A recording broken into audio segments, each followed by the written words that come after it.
Hello, friends.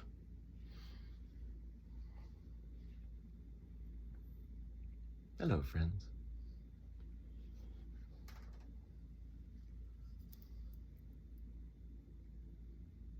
Hello, friends. It's just Uncle Larry on a Monday night. Oh, man. First night with no Monday Night Football. I don't know how you guys are handling it. It's an adjustment for me. Hope everybody's doing great out there. I got a fun little project here today that I was going to share with you while we're changing some strings. And boy, how about that? How about that game last night, friends? Let's get the NFL stuff out of the way. I love the Detroit Lions, and I said this is probably the most wrong I've been on a football pick all year. I thought, man, I would love to see the Lions win that game, but I didn't think that defense was going to be able to hold up against those receivers. But Lord, was I wrong. I lost 3 straight games yesterday. My Jimmy the Greek streak is over. But man, that game went from being a pretty close and tough to an absolute public shaming. I don't know if you guys watched it, but man, I shut it off in the fourth quarter. I couldn't take it anymore. I felt terrible for the Vikings. It was like a psychological beatdown. When the Lions stopped them 3 times on the goal line, wouldn't let them get in the end zone, it was a psychological beating that they couldn't recover from. Darnold was throwing every pass too high. He looked like he was rattled the whole game. It was interesting. But boy, them Lions, they went from getting shredded last week by the 49ers to looking like the #1 defense in the NFL. I was impressed, and they could go all the way. Enough football. I know a lot of you guys don't give a shit about football. Let's talk about guitars. Remember my son's project that he's doing? He took a guitar that we found out in Seattle for $100, and he wanted to do an Eddie Van Halen paint job. How did he do? He looked at a few photos and kind of roughed it in. He spent a couple days on it, and we were gonna put the original pickguard back on it, which had, I'll show it to you here. It was like this kind of vibe. He said, nah, man, I want that humbucker. So for days he kept saying, Dad, can we go get that humbucker? Because I looked around, I thought I'd have piles of humbuckers around. I couldn't find a single one. You know what I do have though? I do have this. I'm saving this for a special occasion. A pair of 1969 patent numbers. Never had the covers off. I'm saving this for something special. I think I know what I'm going to do with it. I don't really have a lot of cool vintage parts, but I do have a few. I've got a couple things, but I used to have a ton of stuff back in the day. I remember I had a dresser drawer with a shit ton of PAFs in it. I remember that back in the day, but that was back when you could buy that stuff. You can't buy it anymore. It's just not available. But man, it got cold as hell here. Nasty storm last night while I was watching the Lions beat the shit out of the Vikings, and then it got dead cold today. But you know, I gotta tell you, man, Uncle Larry loves it. He loves that cold weather. I mean, something about it, like I'm in a great mood when it gets this cold. I went to Glazer's today and hung out with the boys. You know, did you ever notice that sometimes a good guitar shop visit is like the closest that any musician will ever get to like therapy? We were talking about relationships, family, deep shit, you know, that you can only talk about with the boys at Glazer's or at Groon's. It's like a half guitar shop, half therapy. But man, I enjoy those guys. Joe Glaser, Nick Druschel, Josh Rawlings, all my buddies up there. They're great dudes. Highly recommend that you stop in there if you're ever in town and you want to meet the lads. You know, the building, I'm going to say, it doesn't look like much from the outside. Sorry, Joe. It kind of looks like a meth lab from the outside, but man, there's a lot of good folks on the inside that know what the hell they're doing. I tease Joe about that building all the time. And he says, yeah, right. Tease me all you want, but it's worth $1 zillion, and I paid it off a long time ago. So who's the asshole? So, man, this is gonna be fun. Marshall's gonna be so excited. Oh, let's put some strings on this thing. Let's see what we got. I got a few VCBs for you.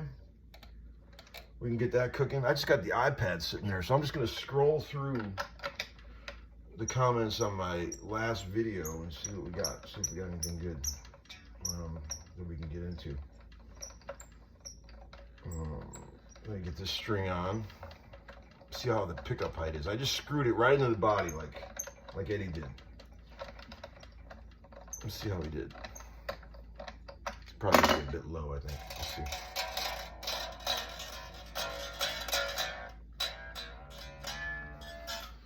You know what? Look at that. It's fucking perfect. Look. Perfect height. Just total luck. How often does that happen?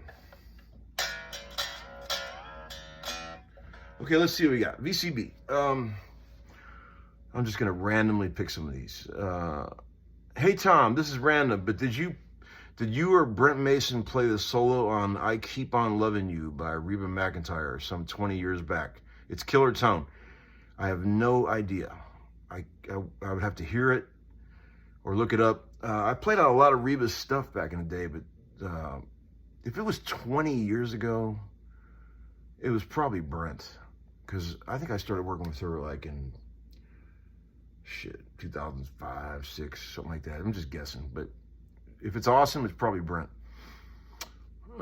Another comment is a guy said, I once knew a guy who loved the drive channel on the Hot Rod Deluxe. Just absolutely loved it. And that made me laugh because, Lord, I mean, I appreciate the fact that that's probably Fender's #1 selling amp and everything, those Hot Rod DeVilles, Hot Rod Deluxes. I used to play through one way back in the day. When my first road gig in Nashville, I had a 410 Tweed Blues DeVille, and it wasn't terrible. But I do remember the distorted channel was pretty raunchy, man, pretty rough. And when we were playing at that gig at the Bitter End recently, we didn't bring any of our own amps or anything, you know, in New York City. So there was, thankfully, the guy that runs the Bitter End's got a shit ton of amps. He said, what do you want to play through? We got 3 guitar players up there, and the 2 good amps got snapped up right away by Jed and Guthrie, and I was left with some stuff that I probably wouldn't have chosen.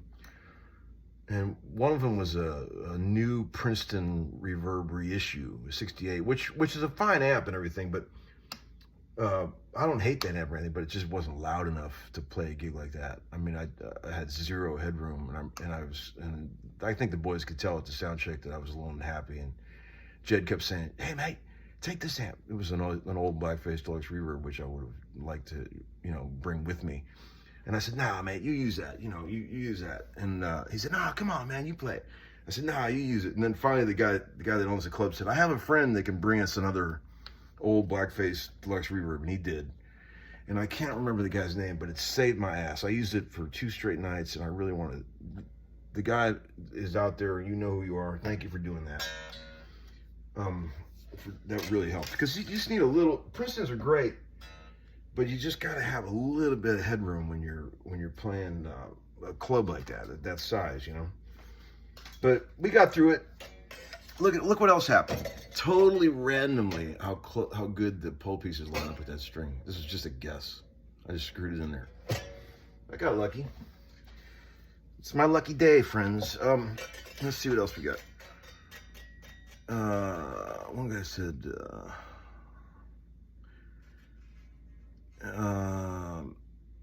I'm so glad to watch this. I've been in a funk lately, and you make my day. I haven't been watching you lately. No reasons, just sidetracked.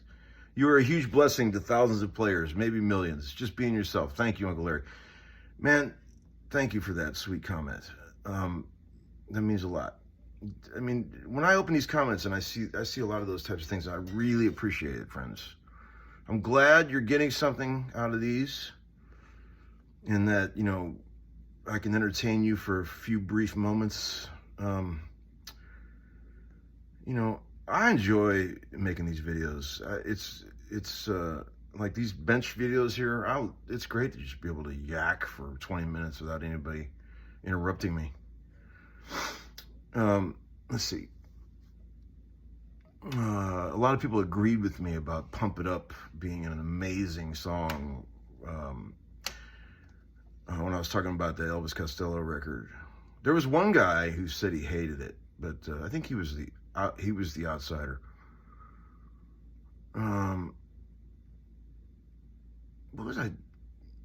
Oh, totally oddball thing I noticed.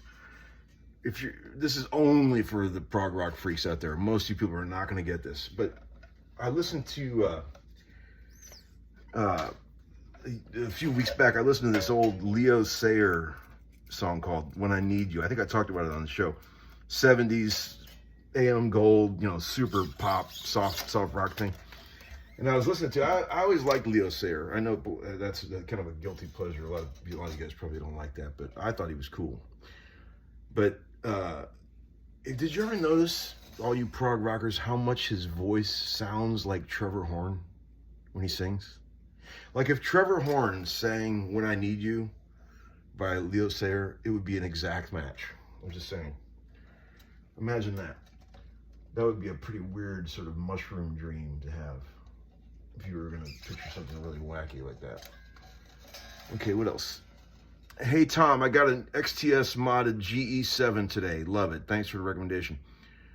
You're welcome. The boys at XTS are awesome, and they can hook you up when you need stuff for your pedals. And the GE7 is a fine pedal. It's a must-have in my humble opinion. Let's see here. Some people said they agreed with me about when I said that there's some people out there that are not tone deaf in the sense of pitch, but like tone deaf in terms of being able to tell one guitar tone from another. You know, I think that's probably not unusual, but a lot of people seem to agree with that. I told everybody to listen to that Elvis Costello song loud as fuck in the car. And one guy said, "Listen to it loud as fuck in the car is my religion." Me too, friends. I got this Dodge Ram that has a pretty good stereo system in it, I gotta say. And I'll get that thing cooking pretty good. You know, in the mornings when I'm driving around taking the boys to school. I enjoy a good jam, nice and loud. There's a lot of engineers these days when you work in the studio that listen very quietly when you're working on records. I've noticed it's like a new trend.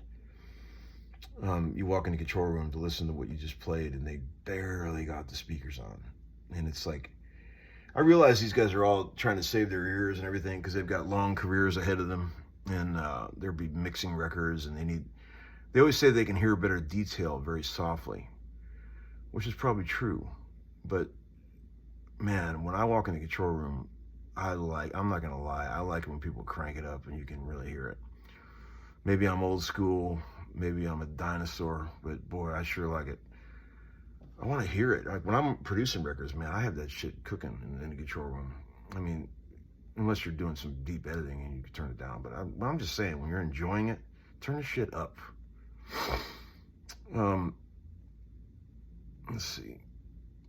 One guy was talking about these pickup covers on this guitar, on this old 57 Goldie, right? Look how strange those original pickup covers look. He said the brushed stainless covers on those early PAFs, no brass screws on the bottom.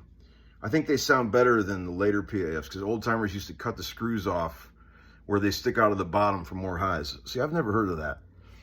And I'm certainly not going to do it on this guitar, but I wouldn't doubt it. Have you ever tried on a telly taking a big magnet and put it underneath the bridge pickup?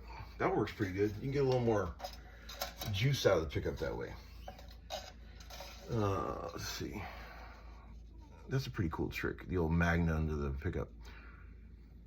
What else here? I was watching Ozark earlier today. You like that show? Pretty good show. I watched it a while back, and it's really well made. Pretty creepy. I know it's been around forever. I did watch it when it first came out, but then I stopped watching it. One guy said, I'm no PAF expert, but I think that Gold Top is the finest sounding guitar I've heard you play. A lot of compliments about the tone of that guitar. Yes, it does sound amazing. And it's fun to play. That guitar is exciting. I really like that one. I like that one. I can't decide which one I like better, that one or the Burst. I mean, they're both cool. I don't know which one's, they're both so different. I can't decide. Let's see.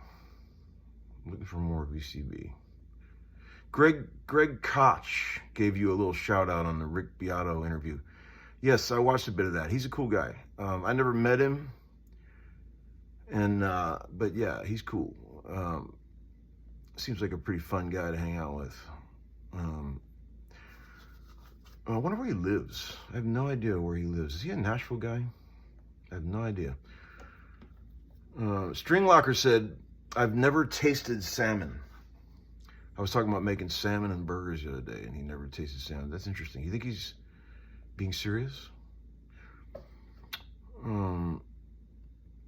Let's see. One guy said, hey, Tom, if you don't already have a whole home standby generator, you should definitely have one installed. Snow and freezing rain hits, some trees go down and take out the power lines, and poof. You know, boy, you know, that's something I've always wanted to do. I've looked into that. It's expensive, but I might do that because I'll tell you what, the party is over when the power goes out.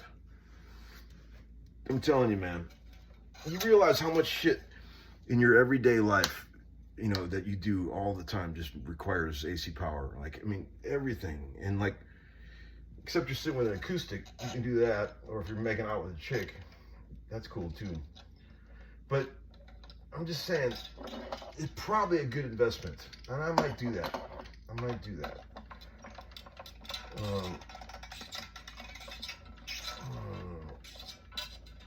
One guy, let's see. Is there another one here? Did you guys know I have a SoundCloud page? I have a SoundCloud page. Speaking of that guy, now he's on his 7th video, I think, about me. I love that. And I wonder what the record is of how many videos you can make trying to bash somebody in a row. The all-time record. Wonder what it is. You know, he said that I'm lying about how many album credits I've played on. You can, you know, there's websites you can look that stuff up. It's hard data that anyone can look up. Actually, I was going to tell you about a cool new website that I found. If you're into album credits, there's a site that's fairly new. I think it's called Muso AI, MUSO AI, or it uses AI to anybody who you ever wondered about, like the records they played on, and you might be a fan of any certain player. You can look it up on there, and it shows you everything they've ever played on. It's awesome. It's really a great site. There used to be a site called allmusic.com that did that, and it's still around, but I think this one is Muso AI one is sort of taken over as the popular one. But check that out if you're bored. I like looking at it just to look up people. It's fun. Okay, we got 2 strings done. Let's see. What else we got?